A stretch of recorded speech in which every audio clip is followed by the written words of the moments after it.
everyone, welcome to your home exercise program. Today we're going to go over some neck isometrics. So what that means is we're going to go through all six motions of the neck, and we're utilizing pressure from your hand to create some muscle tension, but we are not looking to create pain or a whole lot of muscle burn. We are really purely trying to focus on getting the muscles to fire and fire well. Now, we are going to have you in sitting. Most of the time when people sit, they sit like this. So before you start your exercise, I want you to pretend like there is a string in the back of your noggin and that we are pulling it up to get nice tall posture. I also want you to make sure that your chin is kind of tucked underneath, or at least closer to your neck, as most of us sit like this. Right, this is super cute when we're curled over like little old ladies. So once again, like there's a string going through your head, pulling up through the back of your head, up nice and tall so that we have a nice and tall posture. Now, we are going through the 6 motions of the neck, which is flexion, extension, side bending, and then rotation. Okay, you can work on going through 1 through 6 all the way around, or you can do like the opposite, so flexion and then extension and then side bending and then side bending and then rotation and then rotation. It's totally up to you how you do this. I choose to go all the way around in a circle first, so that way every time I get back to the middle, I know I've done 1 round. We are going to get you up to 3 rounds of 10-second holds in each spot, and once that becomes easy, we'll then move from 10-second holds up to 15 or 20-second holds. So what this looks like is that you're going to be pushing in the different locations. So this is for flexion, this is for side bending, but we're not actually moving, we're just pushing into our heads.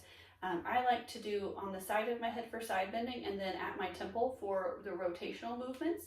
Then we're going back into extension, and then I come once again to the side for side bending, and then to my temple for rotation, and then I repeat. So you are putting effectively enough pressure into your hand to create, or into your head from your hand to create muscle firing. If you want to practice, you can, but we're kind of pushing into your, almost into your thigh, enough to kind of where you sink in and feel some tension. That's around the same amount of pressure that we're putting through your head. So you would start in flexion, and once again, nice and tall, we're looking straight ahead, and your noggin does not move.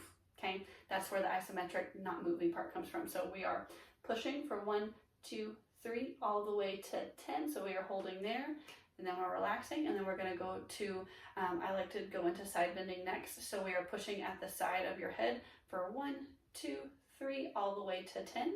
Then I do rotation, so I move my hand back more towards my temple.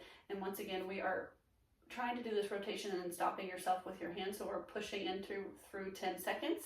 And then after your 10, you're going back into the back into extension for 10. Then we're going to come to the other side of your noggin for the side bending. So once again, if you're trying to push your noggin into side bending, but your hand is stopping you. And then we do that 10 seconds, and then we come back to your temple for the rotation. Once again, we're trying rotation, but we're not moving for 10 seconds, and then you repeat. So when the flexion is we're trying to go forward, our hand is blocking us for 10, going back to the side for 10, coming to the temple for, we're trying to rotate for 10, back into extension, trying to go backwards for 10, 10, and then 10. So the goal is that you'll do 3 rounds, and we're doing for 10 seconds, and as you get better and better at it, we will go up and up and up in time. But if you have any questions, please let me know. Bye, friends.